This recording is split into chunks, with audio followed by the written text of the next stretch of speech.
All right, and not only is she intellectual, she's a director of the Historical Society, she's also a good cook, right? Pretty good, yes, pretty good. And so you are our celebrity chef today. What are you going to make for us today? Today, you know, with history, the whole link with that, I decided I would make my grandmother's peanut butter balls. My grandma Rose, and my daughters and I make them every year. They never got to meet her, so by making the recipe, it kind of helps us keep her spirit alive. And I think that's a good message for people when they think they don't like history or history is boring. It really can be about your own personal story too. And you can find history in every every aspect of your life. Certainly. You wouldn't have a future if you didn't have some kind of history. Right. And what's beautiful about this, do you actually have to bake it? No, we're just mixing and mushing. If you can mix and mush, you can do this. So, I think that's a favorite for kids, too. Yes, yes, which is why it's great to make with them. So, you know, it starts out, it's just 3 ingredients, peanut butter, butter, and sugar.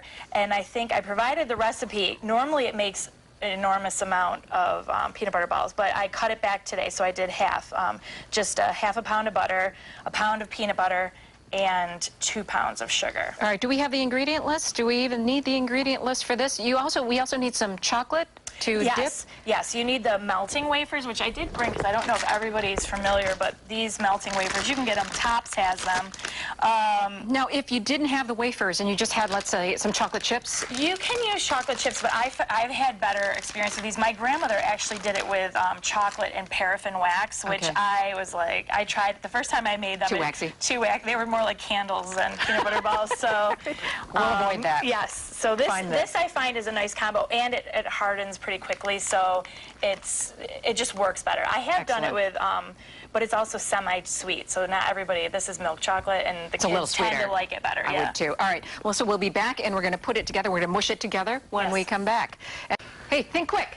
You know, it's just too slow. We are making, Melissa Brown and I are making peanut butter balls. Yes. Special ones that you can make so easily with your kids during the summer months. They're a crowd pleaser. A lot of people call them Buckeyes too. That's another name, like if you're searching for the recipe. But I'm just adding the sugar. So we've already got the peanut butter and the butter creamed in the bottom. It's just about a 2-pound bag for this and then you had 1 jar of peanut butter. I had 1 jar of peanut butter, the 1-pound jar, and then 2 sticks of butter, and then the confectionery sugar. And because this is a real workout for your arms, I already have a pre-blended put this over here.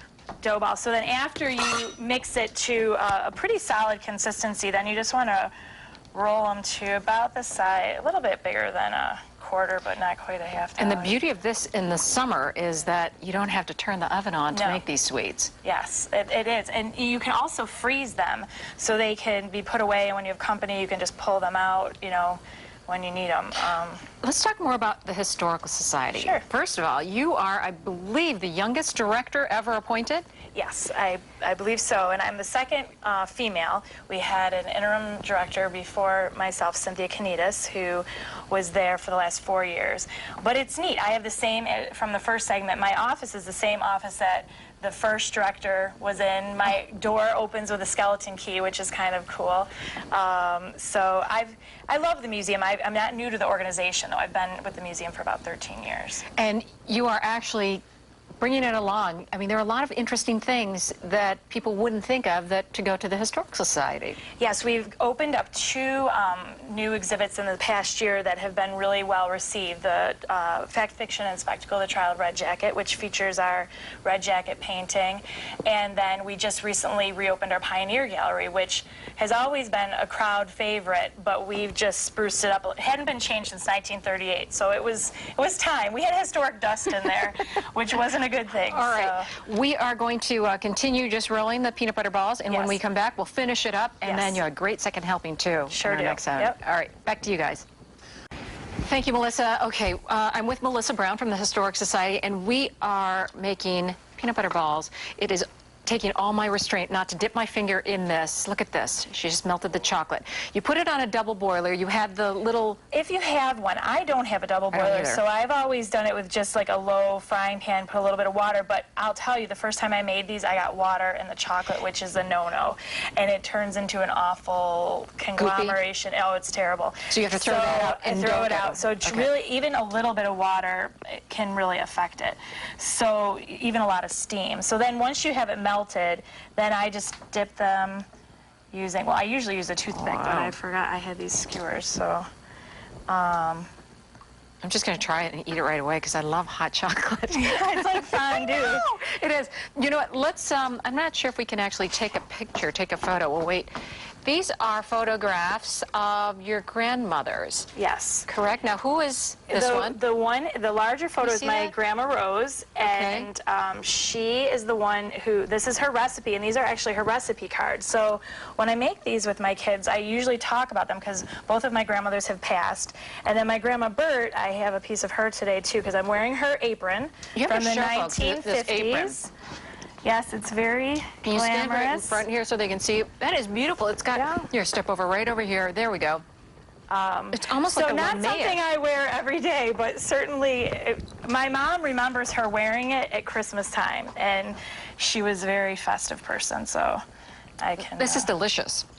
Now, this makes a huge batch from the amount that you did. It does make a huge batch. And usually what I do, too, after the fact, and so you don't have the hole in them from dipping, a lot of times I'll take, like you just did with the spatula, and run it over the top because it makes that cool drizzle effect. Now, I know this is a family show. We're joking about, because somebody actually did the Saturday Night Live skit about NPR and a different type of sweet balls for Christmas. Yes. Somebody from your work brought that up. Someone from my work brought that up as I was like, yeah, I got this perfect recipe. It was my grandma. I'm like, thank you for reminding me of that before I go on television. We had to mention it because we all were thinking about it. These are perfect for the holidays, is what you make them? Yes, I usually make them for the holidays, but they are favorites. So we, every once in a while, we'll just keep a batch in the freezer and pull them out as need be. How long do you think they last once you put them in the freezer? Oh, they last a while. Like, I had some in from last Christmas. We get together with a group of my friends and make tons of Christmas cookies, and I had probably well into February, and they were still... You do an exchange? As long as they're sealed, we do an exchange. 3 of us get together. We have 9 children between the 3 of us, and we make cookies all day long with our kids. It's getting better. They're at a better age now. For a while, we had to throw a lot of the cookies away because there was sacrifices that were made. Just for the sake of the kids. Licking and, double dipping. Yeah, double dipping. Let's talk about, because we're talking about kids, the Historic Society, it's a great place for kids these days. It absolutely is, especially the Pioneer Gallery that I mentioned earlier. It's all interactive. It's meant to engage children and to bring them into doing history. I think that's a disservice in school. You know, history's so about the book and memorization, but I think it's more engaging when you realize that your own story is part of history, and you can, if you collect baseball cards, you're doing history. If you know, sports statistics or genealogy is a good way to engage children in history. And speaking of which, that's why you are making the peanut butter balls this morning, because it is part of your history. Right. And that's when I make them, I talk to my daughters about their grandmothers, their great-grandmothers who they never met, and my son. Polly is shooting right now. Show folks who is who. This is Grandma Rose over here. She's the one with the recipe? Yes, and she's the one with the peanut butter ball recipe, and this is my Grandma Bert. And both of them passed away some time ago now, and so it's a nice way to keep their spirit alive. And you actually have their recipes. Yes, which these are treasures to me. This is... You'll pass them on, I'm sure. Yes, and my grandma, I have not attempted this one yet. She made cuccidades. My sister-in-law makes the best cuccidati. And I love them, yes, but I have not attempted to make them yet. So for now, I make the peanut butter balls. And that's next time you come back, after you've attempted them. I'll have to practice. All right, well, it's a great thing to have kids realize that history is not a boring thing. You can learn a lot, and just maybe incorporating the fun things. Right. I'm really big on the personal story as part of a bigger picture, and then when you get involved and you get engaged, you see how you fit into some of the national stories that maybe are more the traditional type of history people understand. All right, when we come back, we're going to do a great second helping. It's also wonderful for this warm weather. And good for kids, too, easy. And let's talk about what you have in store for the Historical Society coming up. Okay, sounds good. Back to you guys. In today's second helpings, it's something that in our house, it would actually be the main meal. We are making an ice cream cake with the leftover peanut butter balls and some other stuff that you have. Yes, and like what I was starting to say before, with birthday parties, you might have brownies or cookies or things left over. I've done this with cookies and cream. It's so easy. You just take the ice cream. And you let it thaw a bit. A little bit, yeah. Let it soften a little. and then just kind of mash it into the bottom of the pan. Okay. So for one layer. And then I've already smushed up some of our peanut butter balls. And How many layers do you put on? just as many as it'll fit. Okay. And then another layer of And ice then cream? another layer of ice cream, and you could just keep layering. Okay, why don't I continue on with Sure. that? And before we forget, let's say hi to your kids who are at home. They're at home. Madison, Ellery, and Quinn. My twin daughters are 8, and my son is 5. And I'm sure they hate this. They hate this. It's torture. I have to chain them to the chair to eat it. Look at this great gadget that you go. Ooh, flying ice Splattering. cream. You Yes. just peel it back. And this I want me to hold found it at up? Marshall's, actually. And It's a beautiful sunflowery. Oh, look it's at a that. humid day to make an ice cream Okay, cake, while but- we're taking this apart and going to show folks, tell us about some of the future things that you have planned for at the Historic Well, Society. we have a huge year coming up take that one. this next year. Thank you.